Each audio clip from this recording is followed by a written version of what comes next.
Hello, this is Jagdamba Singh. Welcomes you all in political science class. We are continuing chapter number 3, which is politics of land development, and this is going to be the 8th part. इससे previous video में हम लोगों ने 5 year plans को देखा था.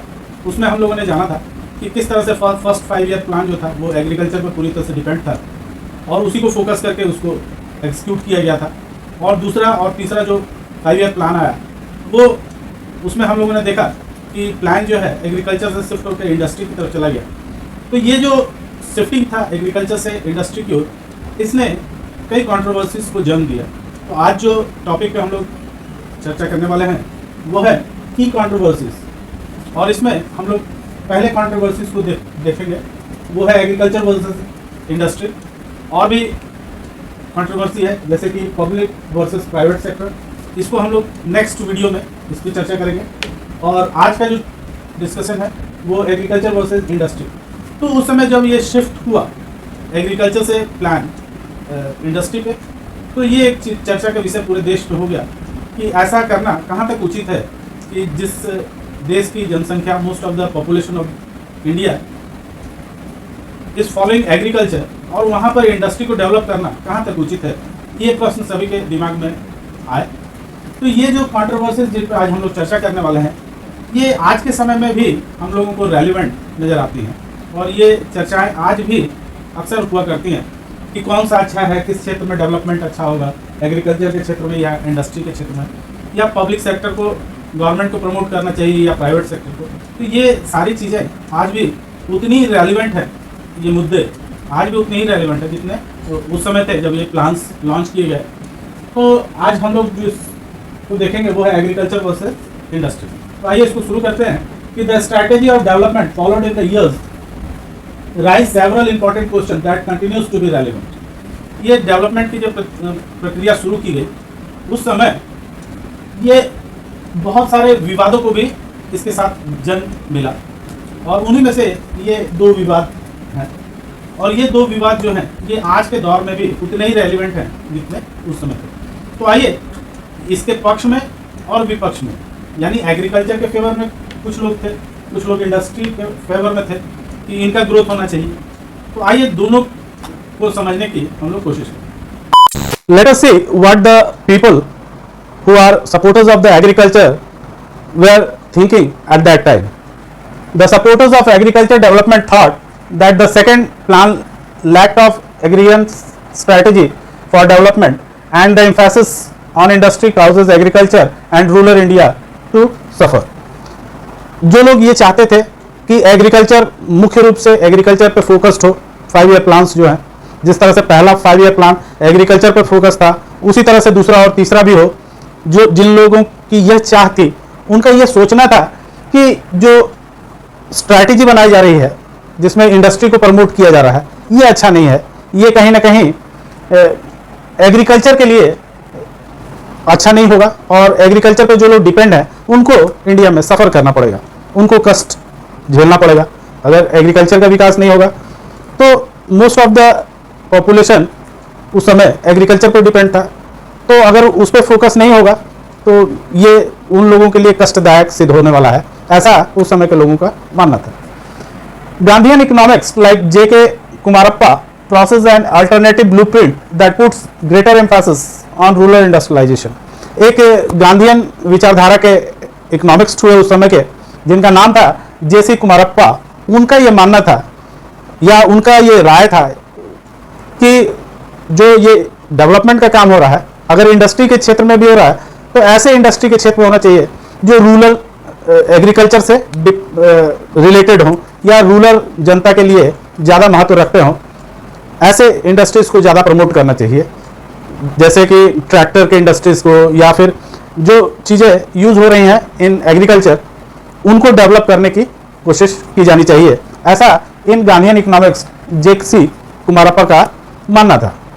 तो कुछ हद तक इनकी बात भी सही थी कि बिल्कुल इंडस्ट्री से हट करके बिल्कुल एग्रीकल्चर से हट करके इंडस्ट्री पर आ जाना अचानक से ये बहुत अच्छी बात नहीं थी. और कहीं ना कहीं अगर इंडस्ट्री पर ही फोकस करना है तो ऐसी इंडस्ट्रियों को फोकस करना चाहिए जो एग्रीकल्चर बेस्ड हो, जो एग्रीकल्चर से संबंध रखती हो. चौधरी चरण सिंह एक लीडर हुए कांग्रेस के चौधरी चरण सिंह, वो किसान नेता भी कहे जाते हैं, उस समय कहे जाते थे, अब तो चौधरी चरण सिंह नहीं रहे। तो चौधरी चरण सिंह एक Congress leader who was later broke from the party to form Bharatiya Lok Dal, इन्होंने कांग्रेस को इसी मुद्दे पे छोड़ दिया और कांग्रेस से बाहर निकल के इन्होंने अपना एक दल बनाया, राजनीतिक दल, दैट वाज कॉल्ड भारतीय लोक दल, और उसका नाम उन्होंने भारतीय लोक दल रखा। और इसका उद्देश्य जो था वो forcefully agriculture the case for the keeping agriculture at the centre of the planning of the India.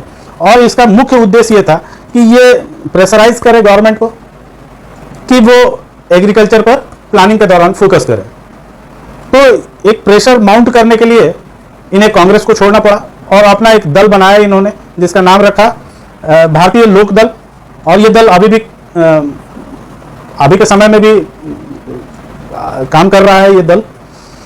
तो ये दल इसलिए बना कि वो प्रेशर डाल सके उस समय की जो कांग्रेस की सरकार थी उस पर, कि वो जब प्लानिंग बना रहे हैं उसमें एग्रीकल्चर को मुख्य focus they. He said that the planning was lending to the creation of a prosperity in urban and industrial section. उनका यह मानना था कि ये जो प्लानिंग बन रही है ये अर्बन क्षेत्र को और इंडस्ट्री के क्षेत्र को प्रॉस्पेरिटी उसमें लेकर के आएगी। और ये प्रॉस्पेरिटी जो है वो कहीं ना कहीं at the expenses of the farmers and the rural population. और ये जो है किसके बेस पर आएगी, ये जो रूरल जनता है और जो एग्रीकल्चर पे बेस्ड जनता है उसकी खुशियों को खत्म करके ये अर्बन क्षेत्र में संपन्नता को लाएगी। तो ओवरऑल ये हम लोग देख रहे हैं कि जो सपोर्टर्स थे एग्रीकल्चर डेवलपमेंट के, उनकी थिंकिंग थी कि ज़्यादा से ज़्यादा पॉपुलेशन जो है वो एग्रीकल्चर पर डिपेंड करता है, एग्रीकल्चर मुख्य इंडस्ट्री के रूप में उस समय थी। तो सरकार को उस इंडस्ट्री को प्रमोट करना चाहिए प्लानिंग में जो जिस इंडस्ट्री पर ज़्यादा पॉपुलेशन डिपेंड करता है। लेकिन सरकार की कुछ सोच दूसरी रही होगी। जब हम लोग दूसरा पक्ष देखेंगे तो वो चीज़ें सामने उभर करके आएंगी। तो आइए दूसरे पक्ष को भी समझने की कोशिश हम लोग करते हैं। Now we will try to understand what was the thought of the supporters of industrial development. तो let us see, they thought that without a drastic increase in industrial production there could be no escape from the cycle of poverty. उनका ये मानना था, जो supporters थे industrial development के, उनका ये मानना था कि अगर इस पॉवर्टी के साइकिल से हमको बाहर निकलना है तो we have to be focused on industrial development. They thought that without drastic increase in industrial production, अगर इंडस्ट्रियल प्रोडक्शन में ड्रास्टिक चेंजेस नहीं लाए जाएंगे, एक बढ़ावा नहीं लाया जाएगा इंडस्ट्रियल के क्षेत्र में, तो they could be no escape from the cycle of poverty. तो हम लोग साइकिल ऑफ पॉवर्टी से बाहर नहीं निकल पाएंगे, ऐसा इनकी सोच थी। They argued that national Indian planning did not have an agrarian strategy but boost the production of food grains. उनका ये मानना था कि जो इंडियन प्लानिंग है उसमें एग्रीरियन जो स्ट्रैटेजी बनाई जा रही है उसमें इस बात को रखना चाहिए कि कैसे प्रोडक्शन ऑफ फूड ग्रेन को बूस्ट किया जा सके, कैसे प्रोडक्शन को और बढ़ाया जा सके। यही एक उपाय है जिसके जरिए हम लोग एग्रीकल्चर में चेंजेस ला सकते हैं। The state make laws for land reforms and distribution of resources. उनका ये मानना था कि स्टेट को चाहिए कि वो लॉज फॉर्म करे लैंड रिफॉर्म्स में और डिस्ट्रीब्यूशन ऑफ रिसोर्सेज में, यानी कि लैंड रिफॉर्म के क्षेत्र में सरकार को कुछ कानून लेकर के आने चाहिए और डिस्ट्रीब्यूशन जो हो रहा है रिसोर्सेज का उसके लिए भी कोई लॉ होना चाहिए जो इंडिया के पास अभी नहीं उपलब्ध है। अब हम लोग समझेंगे कि लैंड रिफॉर्म किस प्रकार और क्यों चाहिए था। It also propose program for community development and spend large sum on the irrigation program. उनका यह भी सलाह था कि सरकार को कम्युनिटी डेवलपमेंट करना चाहिए, लोगों को कम्युनिटी में बांधना चाहिए और फिर डेवलपमेंट के लिए एग्रीकल्चर क्षेत्र में कोशिश करनी चाहिए। And spend large sum on irrigation project, और इरिगेशन प्रोजेक्ट पर खर्चा करना चाहिए गवर्नमेंट को। इन सब चीज़ों को करने से ही एग्रीकल्चर के क्षेत्र में सुधार होता है। तो ये जो लैंड रिफॉर्म की बात यहाँ की जा रही है कि लैंड रिफॉर्म बहुत ज़रूरी है।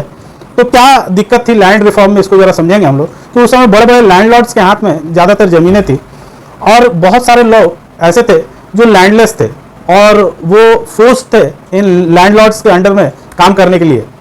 और उनके ऊपर बहुत सारे ड्यूज भी हो जाया करते थे। तो ये सारी चीज़ें बहुत नकारात्मक थी। तो ये कानून की बात इसलिए की जा रही है कि उन लैंड लॉर्ड्स के हाथ से जमीनों को लेकर के गवर्नमेंट को इन लैंडलेस लोगों में डिस्ट्रीब्यूट करना चाहिए, इसके लिए कोई कानून लेकर के आना चाहिए। तो the failure was not that of the policy but it's non implementation. और पहले प्लानिंग में सरकार ने बहुत ज़्यादा एफर्ट दिखाया in the for the agriculture sector. बहुत सारी कोशिशें की, बहुत सारे डैम बनाए, इरिगेशन के लिए बहुत सारी चीज़ें की गई, लेकिन फिर भी उतना परिवर्तन एग्रीकल्चर के क्षेत्र में नहीं आया। इसका मुख्य कारण था कि लैंड रिफॉर्म्स नीडेड थे।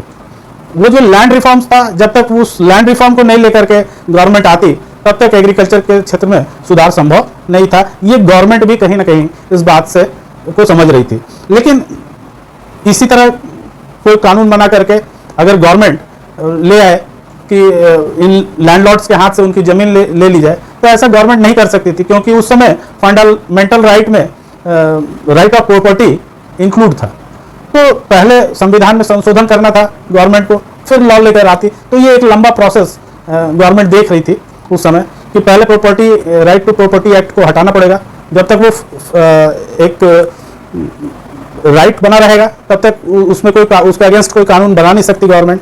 तो इसको पहले हटाना पड़ेगा फंडामेंटल राइट से, तब कोई कानून बना करके लैंडलॉर्ड से जमीन ली जा सकती है। तो इसमें काफ़ी समय लगने वाला था और ये एक आसान काम नहीं था, क्योंकि इन लैंडलॉर्ड्स की पकड़ सोसाइटी में बहुत मजबूत थी। तो the failure was not that the policy but it's non implementation. जो गवर्नमेंट करना चाह रही थी, इम्प्लीमेंट करना चाह रही थी जिन चीज़ों को, उसमें बहुत सारे रुकावट थे। Because of the land owning class has a lot of social and political power. जो लैंड ओनर क्लास था उसके पास बहुत सारे सोशल और पॉलिटिकल पावर्स उस समय उनके हाथ में थे। तो जैसे कि मैंने बताया कि फंडामेंटल राइट में उस समय राइट ऑफ प्रॉपर्टी एक्ट था, और जब तक प्रॉपर्टी रखने का अधिकार हो किसी के पास, तो फंडामेंटल राइट के खिलाफ, जैसे कि हम लोग जानते हैं कि गवर्नमेंट जाके कानून नहीं बना सकती है, तो उसको पहले फंडामेंटल राइट की कैटेगरी से हटाना था और इसके लिए संविधान संशोधन लेकर के गवर्नमेंट को आना था। और आसान नहीं था इन लैंडलॉर्ड्स के खिलाफ कोई कानून बनाना, क्योंकि उस समय लैंड ओनिंग क्लास जो था वो सोशली और पॉलिटिकली बहुत मजबूत था। दे argue that even if the government has spend more money on agriculture it would not have solve the massive problem of the rural poverty. और इसलिए इनका ये मानना था कि अगर सरकार बहुत ज़्यादा पैसा खर्च भी कर दे एग्रीकल्चर के क्षेत्र में, तब भी वो बहुत परिवर्तन इस क्षेत्र में अभी नहीं ला सकती है, जब तक उसमें कुछ लैंड रिफॉर्म्स के काम नहीं पूरे कर लिए जाए। तो इस तरह से हम लोगों ने दोनों पक्षों को समझा और ये जाना कि अचानक से पहली बार जब पहला प्लान बनाया गवर्नमेंट ने, तो वो एग्रीकल्चर पे बेस्ड था। और उस समय ही आइडेंटिफाई हो गया था कि इन लैंडलॉर्ड्स के हाथ से ज़मीनों को लेना पड़ेगा और एक लैंड रिफॉर्म की ज़रूरत है इंडिया में, और उसके बिना एग्रीकल्चर के क्षेत्र में बहुत परिवर्तन नहीं लाए जा सकते हैं। इसलिए गवर्नमेंट ने अगले प्लान को शिफ्ट कर दिया ऑन द इंडस्ट्री। तो बच्चों, उम्मीद है आपको ये वीडियो पसंद आया होगा। अगले वीडियो में हम लोग देखेंगे कि किस तरह से प्राइवेट सेक्टर और पब्लिक सेक्टर में जो कंट्रोवर्सी चलती है उसको हम लोग समझने की कोशिश करेंगे। तो उम्मीद है आपको समझ में आया होगा वीडियो। तो दोस्तों के साथ शेयर कीजिए, लाइक कीजिए वीडियो को और सब्सक्राइब कीजिए। Thank you.